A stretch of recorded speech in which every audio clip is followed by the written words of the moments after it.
오직 성령이 너에게 임하시며 너희가 권능을 받고 예루살렘과 온 유다와 사마리아 땅끝까지 이르러 내 증인이 되리라 하시니라. 아멘. 우리가 지난 말씀 복기하면서 한 이미지 여러분 기억하시죠? 영적인 근력. 이 근육이 만들어지기 위해 근육에 상처를 내고 그것이 굳어져서 좋은 근육과 진주가 되어지는 것처럼 하나님께서 우리 인생 가운데 상처를 내실 때 그것은 거친 사랑의 손길이다. 그걸 기억하고 그 연단을 잘 감당할 수 있는 저와 여러분 되시기를 주님의 이름으로 축복드립니다. 아멘. 한국인들은 감기에 걸렸다 이런 표현을 하는데요. 미국인들은 나는 감기를 가지고 있다 이렇게 의미로 사용하고 있습니다. 이런 차이가 나는 것은 문화권마다 세계관과 사고방식이 다르기 때문에 그렇습니다. 그리고 이 세계관과 사고방식을 담는 그릇이 바로 언어입니다. 동양권인 한국은 관계와 전체 중심적인 세계관을 가지고 있습니다. 그래서 한국인은 내가 가만히 있는데 외부의 어떤 찬바람, 바이러스가 나에게 다가와서 영향을 미친다. 이렇게 수동적으로 생각하는 거예요. 미국인들은 개체와 독립 중심적인 세계관을 가지고 있습니다. 그래서 감기가 나와 분리된 하나의 질병이요 객체로 보고 있는 거예요. 그래서 내 몸 안에 지니고 있다 이렇게 능동적으로 표현하고 있는 것입니다. 이런 차이가 나오는 것은 또 언어로 나오는 것이죠. 그러면 이렇게 생각할 수 있죠. 히브리어는 히브리적인 세계관을 담고 있지 않을까? 맞다라는 것이죠. 영어는요. 시간의 축을 칼로 자르듯이 과거, 현재, 미래 이렇게 얘기하죠. 한국어도 그렇습니다. 먹었다, 먹고 있다, 먹을 것이다 이렇게 생각하는데요. 그런데 고대 히브리인들의 언어에서는 우리가 생각하는 것처럼 이런 시간 개념이 없이 뭐가 있냐면 대신에 그 상태, 그것이 완료되었다 아니면 아직 완료되지 않았다 이렇게만 보았습니다. 그래서 완료형이면 이미 끝난 것이고 미완료형이면 진행 중이고 앞으로도 계속 진행될 것이다 이렇게 생각하고 있는 것이죠. 예를 들어서 히브리어 중에 에흐예라는 단어가 있습니다. 이 단어는요 우리 비동사와 똑같거든요. 영어예요. 존재한다, 뭐뭐이다, 뭐뭐가 되다 이런 뜻을 가지고 있어요. 근데 이게 미완료 시점은 어떻게 되겠습니까? 과거부터 시작해서 현재 그리고 미래까지 계속 존재할 것이다. 나는 존재할 것이다. 이렇게 표현이 가능한 것이죠. 이 단어가 들어가 있는 에흐예, 아쉐르, 에흐예 이런 문장이 성경의 본문에 있거든요. 이게 바로 출애굽기 3장 14절에 있는 말씀이시죠. 나는 스스로 있는 자다. 여러분 잘 알고 계실 겁니다. 하나님이 떨기나무 기적을 호렙산에서 모세에게 보여주셨을 때 모세가 이제 막 출애굽기 사명을 받았고 그리고 하나님께 질문하는 거죠. 당신은 누구십니까? 백성들이 우리를 구원할 분을 누구냐고 물었을 때 저는 그것에 대해서 뭐라고 대답해야 될까요? 하나님이 자증적으로 내가 어떤 존재인지에 대해서 말씀해 주신 게 바로 나는 스스로 있는 자다. 에흐예, 아쉐르, 에흐예 이렇게 말한 거죠. 모세는 하나님을 아예 몰라서 묻는 질문이 아니었습니다. 당신 누구세요? 이런 말이 아니고요. 그는 이집트 왕자였어요. 그리고 또 아쉬울 게 없는 위치에 놓여 있었던 사람이었습니다. 그런데 그때 하나의 장면이 눈에 들어왔죠. 여러분 알고 계시나요? 히브리인이 애굽 사람으로부터 핍박을 받고 있는 그 모습을 보고선 가슴에 불이 올라온 겁니다. 그리고 그 애굽 군인을 죽였습니다. 그러니까 본인은 이집트 왕자로서의 교육을 받고 있는지 모르겠지만 이 심장과 뿌리에는 히브리인으로서의 정체성을 갖고 있는 거죠. 히브리인으로서의 정체성을 갖고 있다는 건 뭐냐면 바로 그가 하나님을 알고 있다라는 신앙 교육이 되어져 있고 신앙의 전수가 되어져 있는 것이죠. 그런데 자신이 이제 이스라엘을 출애굽할 지도자로서 돌아가서 애굽에서 핍박받는 동족에게 하나님이 우리를 구원하신다고 할 때 그들이 할 질문이 너무나도 예상이 되는 겁니다. 그 질문은 우리가 알고 있는 것처럼 당신 누구세요가 아니라 바로 당신은 어떤 종류의 하나님이세요? 당신 하나님은 어떤 분이세요? 이렇게 말하는 것이죠. 그러니까 이 말은 당신은 이집트 신을 꺾을 수 있습니까? 그래서 우리를 구원할 수 있나요? 이런 질문이기도 하고, 그리고 다르게는 당신이 도대체 어떤 신이기에 우리에게 이런 고통을 주고 있습니까? 우리는 하나님을 모르지 않죠. 모세처럼 하나님을 알고 있습니다. 크든 작든 깊든 얕든. 그리고 우리는 이런 질문을 하죠. 당신은 누구시기에 왜 나에게 이런 연단을 주고 계신 겁니까? 당신은 누구세요? 이렇게 말하고 있는 것이죠. 원망과 절망이 담겨진 백성들의 질문이 모세에겐 너무나도 예상이 됐습니다. 그리고 그 질문은 바로 모세가 갖고 있는 질문이기도 한 거예요. 그리고 저와 여러분이 갖고 있는 질문이기도 한 거예요. 그래서 이 질문에 대해서 하나님은 대답하신 겁니다. 나는 스스로 있는 자다. 이렇게 말한 거죠. 근데 보통 이거를 영어로 바꿨을 때 우리는 I am who I am 이렇게 들어보셨을 겁니다. 근데 히브리어 원어를 바탕으로 했을 때는 I will be who I will be가 더 정확한 표현인 거죠. 아까 얘기했죠. 예흐에 저게 바로 존재하다 비동사와 똑같은 것인데 미완료 시제예요. 그렇다면 과거부터 현재를 지나서 미래까지 계속 존재하는 것이죠. 하나님은.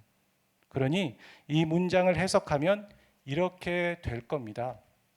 한국말로는 되게 웃긴 표현이긴 하지만 이런 말이에요.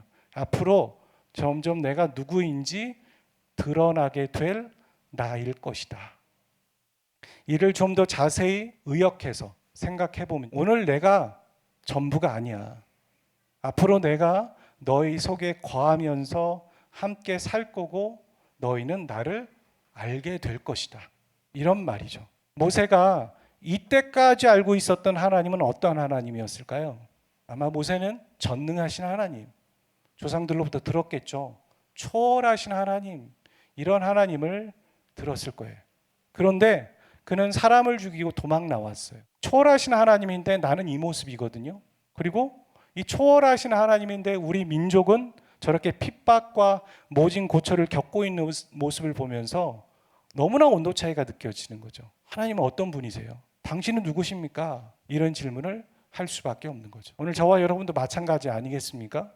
성경이 보여주고 있는 전능하신 하나님, 사랑의 하나님이라고 얘기하고 있는데 나의 삶에 경험되어지고 느껴지는 것은 하나님 도대체 하나님 어떤 분이세요? 나는 그렇게 느껴지지 않아요. 나는 그렇게 경험되어지지 않아요. 그렇게 우리가 질문할 수 있는 것이죠. 그렇게 질문하고 있었던 겁니다. 광야에서. 우리가 마치 이 광야에서 하나님께 그런 질문을 던져야 하는 것이에요. 하나님 어떤 분이십니까? 이런 질문. 영적인 궁금함, 목마름인 것. 그리고 그때 하나님이 모세에게 찾아오셨고 그가 알고 있었던, 이미 알고 있었던 하나님이 아닌 새로운 하나님을 알려주고 계신 겁니다. 이 만남은 매우 중요한 만남이죠. 출애굽기의 어떤 중요한 스위치와 같은 부분입니다. 출애굽기의 앞부분과 뒷부분을 모두 관통하는 가장 핵심적인 주제. I will be who I will be.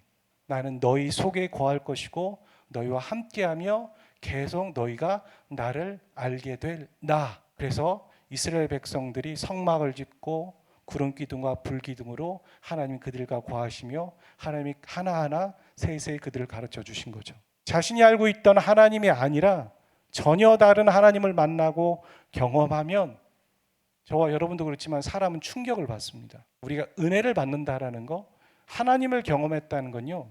이미 내가 알고 있고 뻔하고 예상되는 하나님을 경험했을 때 하나님을 경험했어라고 이런 탄성이 나오지 않아요. 내가 알고 있었던 하나님과 전혀 다른 하나님을 경험할 때 그래 하나님이 이런 분이구나 하고선 경험했다, 알았다, 그리고 은혜를 받았다. 이건 바로 예수님이 베드로를 콜링할 때 경험했던 경험과 똑같은 거예요. 다른 사람들은 물고기가 많이 잡히는 걸 보고 와 놀랍다, 물고기 많이 잡혔다 좋아하고 있었는데 의외로 베드로는 주님 앞에 무릎 꿇으면서 저는 죄인입니다. 저를 떠나주세요. 여러분 그 본문 구절 읽으면서 좀 의아하지 않으셨어요? 왜 혼자 베드로는 이상한 대답을 하고 있을까? 왜냐하면 베드로는 예수님이 그 선생님이 아니라 그리스도, 하나님이시라는 걸 경험하고 본 거예요. 반대로 생각해 보면 예수님이 베드로에게는 자신의 현현을 보여주신 거죠. 마치 모세에게 자신의 현현을 떨기나무와 이 호렙산에서 보여주신 것처럼, 그랬을 때 우리는 내가 죄인인 걸 깨닫게 돼요. 그리고 내가 질문했고 궁금했던 그런 문제들이 풀려지기 시작하면서 그분 앞에 꼬꾸라질 수밖에 없는 거죠. 우리가 이걸 뭐라고 하냐면 신관의 확장이다, 신관의 변화다라고 한 거예요.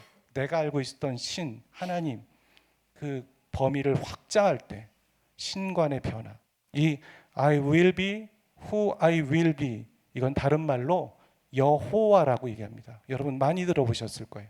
여호와, 이 말은 바로 저기서 나온 겁니다. 그리고 저런 뜻을 갖고 있습니다.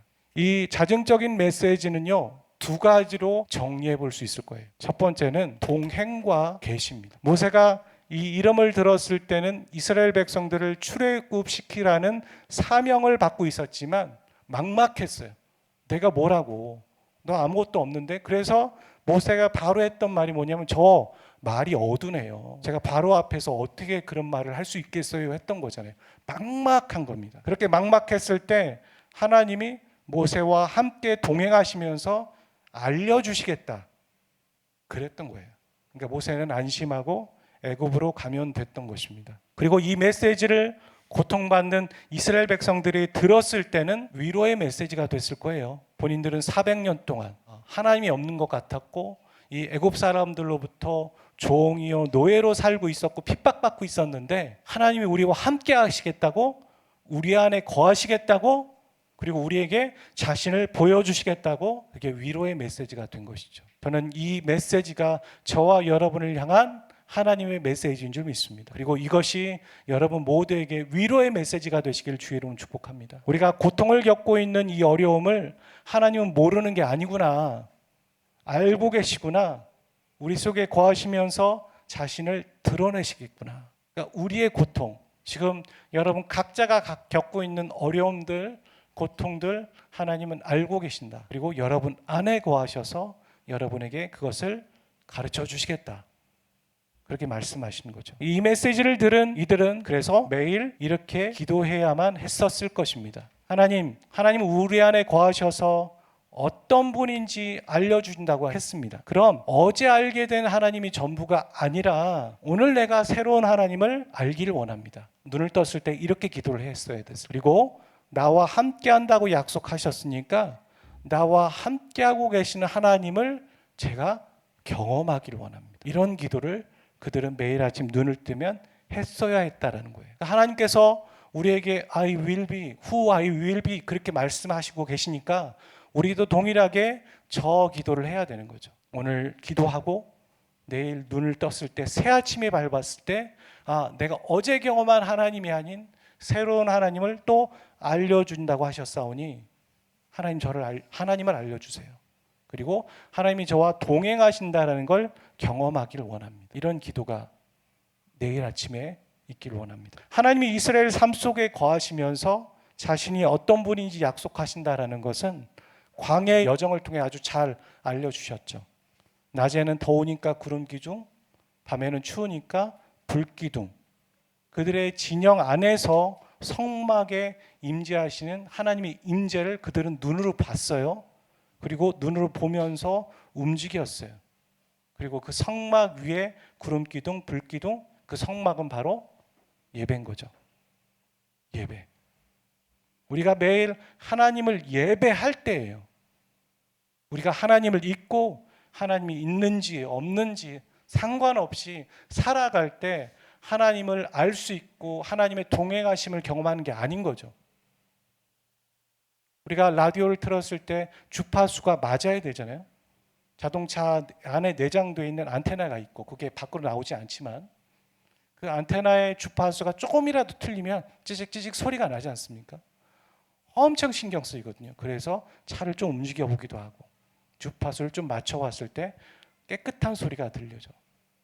이런 것처럼 우리가 하나님을 알기를 원하지 않는 주파수를 내뱉고 있을 때 하나님을 어떻게 알겠습니까? 어떻게 하나님의 동행하심을 경험하겠습니까? 어떻게 우리가 하나님이 궁금하지 않은데 하나님을 보여주신다고 하셨을 때 우리가 하나님을 알겠습니까? 하나님을 간절히 찾는 자가 하나님을 만난다고 성경에 나와 있어요. 그처럼 우리는 하나님을 예배할 때 비로소 우리가 함께 하신 하나님을 경험하고 그 길을 인도하시기 때문에 우리는 이 광야의 여정을 믿음으로 걸을 수 있는 거예요. 그렇지 않는다면, 우리는 예배로 시작하고 하나님의 초점 맞추지 않는다면 이 광야의 여정은 믿음이 아닌 여정으로 걸어가겠죠. 믿음인 겁니다. 두 번째, 이 I will be who I will be의 메시지 안에는 하나님이 절대적인 주권을 갖고 있다라는 메시지가 담겨 있죠. 오늘 경험한 하나님이 하나님의 모습 전부가 아니라는 건 하나님이 엄청 크시다는 거잖아요. 우리가 알아야 될 하나님이 너무 방대하다라는 거예요. 내일도 알아야 되고 그 다음 날도 알아야 되고. 그래서 하나님은 인간이 만든 틀 안에 갇혀 계시지 않는다라는 거예요. 우리가 생각한 예상한 대로 하나님이 조정되지 않는다라는 거예요. 하나님은 하나님의 뜻이 있으신 거예요. 인간이 하나님의 계획에 방해를 해도 그거에 방해받지 않으십니다. 하나님은 하나님의 목적이 있고 하나님의 뜻대로 움직여 가시죠. 그걸 하나님의 주권이라고 말하는 거예요. 그런데 그 주권을 갖고 계신 하나님이 선하시기 때문에 우리가 하나님을 따라가는 거예요. 그렇지 않아요?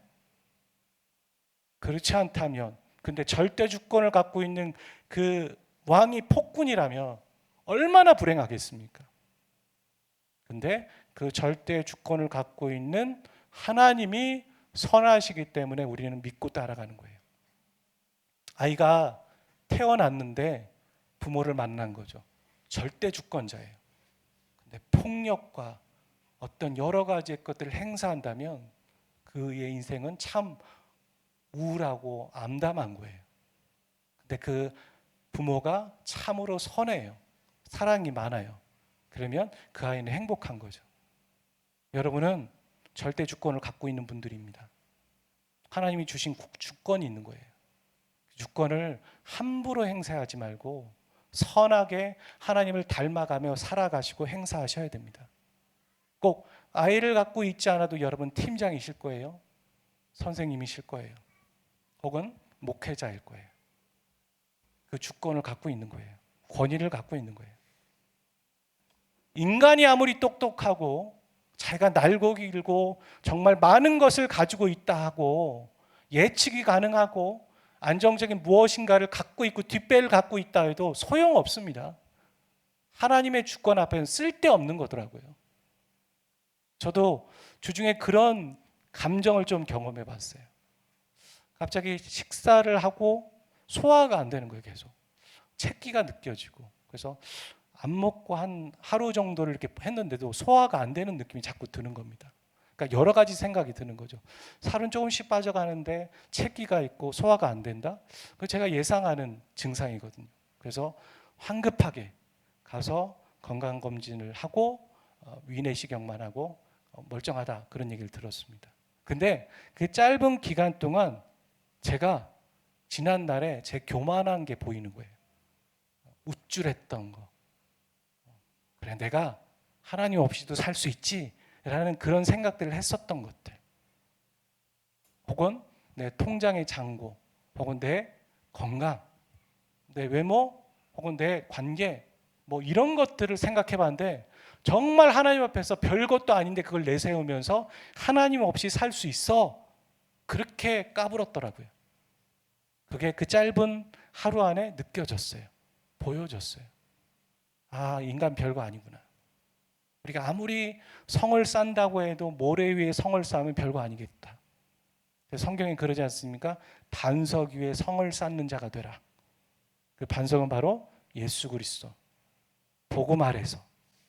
여러분, 복음을 믿고 있지만 그 복음을 헌신짝처럼 버려버리잖아요.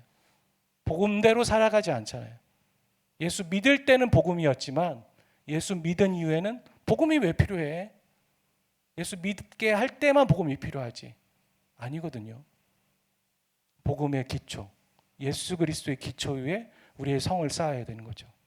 자녀도 양육하는 것이고, 우리의 삶을 살아가는 영위하는 모든 것들의 계획은 예수 그리스도 위에 먼저 그의 나라와 의를 구해라. 그리하면 이 모든 것을 너에게 더하시리라. 할렐루야. 그렇게 말씀하시거든요.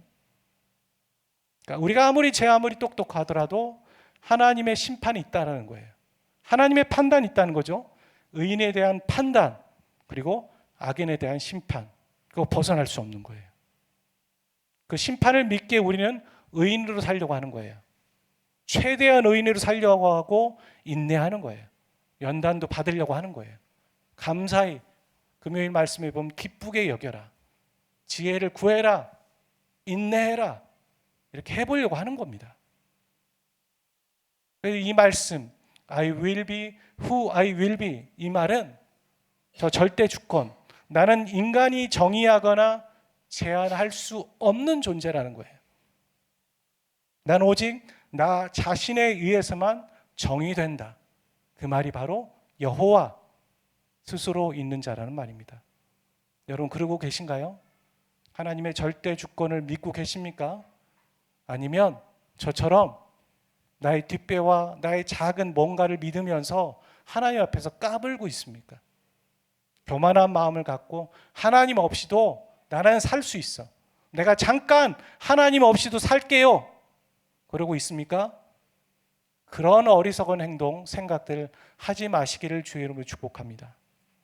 아까 성막에 구름 기둥과 불 기둥으로 하나님이 임재한다고 했어요. 광야에 성막에 임재하시는 하나님의 영광의 구름을 우리는 뭐라고 불렀냐면 쉐키나, 쉐카이나라고 부릅니다. 앨범에도 있고 뭐 찬양팀 이름 중에도 쉐키나 찬양팀이 있죠. 그게 바로 임재를 부르는 찬양팀, 이렇게 해석할 수 있을 것 같아요. 그리고 이 쉐키나는 샤켄이라는 단어에서 왔습니다. 이 샤켄이라는 뜻은 거주하다, 머물다라는 의미를 갖고 있어요. 우리 안에 함께 거하겠다, 이런 의미인 거죠. 그러니까 이 말이 다른 말로는 샤켄이 임마누엘이죠. 우리와 함께 하시는 하나님. 그래서 예수님의 이름을 신약 성경에서 임마누엘 이렇게 얘기했죠. 그러니까 좋아하는 사람들끼리 몇 분이라도 더 있고 싶어서 애를 쓰지 않습니까? 몇 분이라도 좀 더 돌자, 산책 좀만 더 하자, 시간을 더 갖자. 그래서 결국 함께 살기로 결정하는 겁니다. 이처럼 하나님이 이스라엘을 좋아하셔서 함께 거주하시겠다는 의미인 거예요. 그냥 생뚱맞게 내가 너희 안에 거하겠다 이런 말이 아니라 내가 너희들을 사랑해서 너희 안에 거하겠다, 이런 말이 바로 샤켄 하시는 하나님이라는 것이죠. 그리고 그게 임마누엘 하나님입니다. 광야에 있던 이스라엘 백성들에게 샤켄 하시는 하나님은 성막에 임재하시는 하나님이었겠죠. 눈에 보였어요. 그런데 신약의 12제자들에게 샤켄 하시는 하나님은 그들과 동고동락하시는 예수 그리스도이시죠. 그리고 또한 초대교회와 신약의 성도인 우리에게 샤켄 하시는 하나님은 어떻겠습니까? 우리 안에 내주하시는 성령 하나님이 바로 샤켄 하시는 하나님인 거예요. 떠나지 않겠다, 너희 안에 거하겠다, 내주하겠다, 영원히 함께하겠다, 떨어지지 않겠다, 그 말인 거죠. 성령님이 우리 밖에 거하지 않고 우리 안에 거하신다라는 건 이미 우리가 예수님을 믿음으로 죄의 사함을 받았다는 증거인 거예요. 왜냐하면 성령님은 거룩한 영이시니까 죄와 함께 할 수 없거든요. 근데 우리가 의인이라 칭함을 받았기 때문에 성령님이 우리 안에 거하시고 내주하시는 것이죠. 그래서 고린도전서 말씀에 그렇게 나와 있지 않습니까? 예수를 주로 고백하는 자는 성령으로 말미암지 않고는 그렇게 할 수 없다. 여러분, 믿지 않는 사람에게 예수님을 주라고 고백하라고 얘기해 보세요. 죽었다 깨어나도 하지 않습니다. 못해요. 하지만 우리가 예수님을 주로 고백한다면 우리는 우리 안에 성령님이 거하시는 거예요.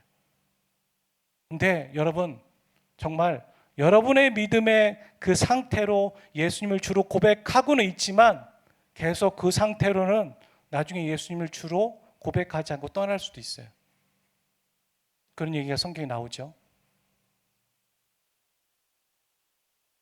오늘 말씀에 오직 성령이 너에게 임하시면 너희가 권능을 받고 예루살렘 온 유대와 사마리아 땅끝까지 이르러 내 증인이 되리라.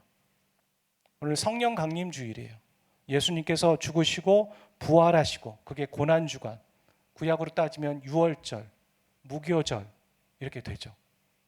그리고 부활하신 다음에 50일이 지난 다음에 약속하신 성령님이 오셨어요.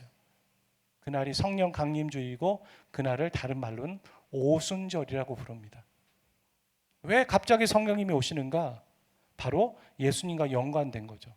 예수님을 믿는 자에게 성령이 거하세요. 왜 성령이 거하시는가? 샤케나 하신 하나님, 구약부터 너희 안에 거하겠다고 약속하신 그 하나님의 약속 그대로 연관성 있게 성취하시는 거예요. 내가 너희 안에 거해서 너희와 함께하고, 내가 너희에게 내가 분부한 것을 가르쳐 지키게 하겠다. 내가 어떤 존재인지 너에게 보여주겠다. 그렇게 말씀하시는 거죠. 근데 그 증인이 된다라는 거, 본대로 말하면 되는 거예요. 경험한 대로 말하면 되는 거예요. 그게 증인의 역할이에요. 위증죄라는 게 있지 않습니까? 보지도 않는데 말하고, 경험하지도 않았는데 경험했다고 말하고, 그게 위증죄고 거짓말이에요. 증인은 내가 경험하고 내가 본 것을 말하면 되는 거죠. 그래서 제자들이 3년 동안 동고동락한 예수님을 말했어요. 그게 복음서예요. 3년 동안 경험한 예수님을 증거했어요. 그게 복음 전파였던 거예요. 단순해요. 그렇다면 여러분은 어떻습니까? 여러분이 증인된 삶을 살아간다는 건 무엇일까요? 그게 바로 동행과 함께 자신을 보여주시겠다고 하시는 그 하나님을 경험하고, 내가 경험한 것을 사람들에게 나누면 되는 거예요. 자녀들에게 내가 경험한 하나님은, 엄마가 경험한 하나님은, 아빠가 경험한 하나님은 이런 분이셨어. 전하는 거예요. 그리고 그대로 사는 거예요. 보여주는 거예요. 그게 증인된 삶인 거예요. 그럼 여러분은 어떻게 하셔야 됩니까? 하나님과 동행함이 있으셔야 되는 거예요. 하나님이 자신이 보여주시는 것의 계시를 우리가 알아야 되는 거예요. 아, 오늘 내가 하나님을 새로 알았다. 그리고 내가 그 하나님의 동행하심을 경험했다. 그런 것이 쌓여서 컵에 물이 차이면 말하지 않으라고 해도 말할 수밖에 없는 거예요. 넘쳐나는 것이니까. 근데 그것이 넘쳐나지 않고 차지 않으면 다른 사람에게 나눠줘봤자 금방 소진되는 걸 느끼죠. 조금 얘기했어요. 있는 것이 있으니까. 근데 금방 소진되죠. 왜 이렇게 금방 난 이렇게 번아웃 되는 느낌이 있지? 안 채워진 거예요. 충분히 경험하지 않은 거예요. 여러분, 툭 건드려도 하나님의 말씀이 나옵니까? 툭 건드렸을 때 욕이 나옵니까? 툭 건드렸을 때 짜증이 폭발됩니까? 아니면 툭 건드렸을 때 할렐루야, 주여, 이 말이 나옵니까? 어떤지 한번 생각해 보세요. 누군가 여러분을 쿡 찌릅니다. 기분 나쁘게 합니다. 혹은 그냥 부릅니다. 근데 여러분의 입에서, 여러분의 생각에서 화가 올라옵니까? 아니면 주님이 생각납니까? 채워지지 않았다라는 거예요. 충분히 경험하지 않았다는 거예요. 여러분, 전도가 하고 싶으시다면 여러분 동행과 계시, 하나님은 우리와 함께 거하시겠다고 하셨습니다. 그래서 우리 안에 성령을 주셨고, 지금 여러분 안에 성령이 거하고 계십니다. 할렐루야. 여러분 안에 계시는 성령님과 함께 동행하기 위해서 저 기도를 하십시오. 하나님, 오늘 제가 하나님을 알기를 원합니다. 하나님, 나와 동행하시는 하나님을 경험하기를 원합니다. 그렇게 기도하시면 되는 것입니다. 우리 이 시간 함께 기도하겠습니다. 이 땅 위에 하나님의 교회, 부르심을 따라 일어나 그치는 광야 외치는 소리로 거듭거듭 피어나라. 성령이여 이 세대를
목회자들이나 어떤 사건들로 문제가 생기는 것을 접하게 되면 우리 믿음의 사람들은 믿음이 떨어지기 시작하고 믿지 않는 사람들은 전도의 문이 닫히기 시작합니다. 하나님, 이 시간 교회를 놓고 기도하기를 원합니다.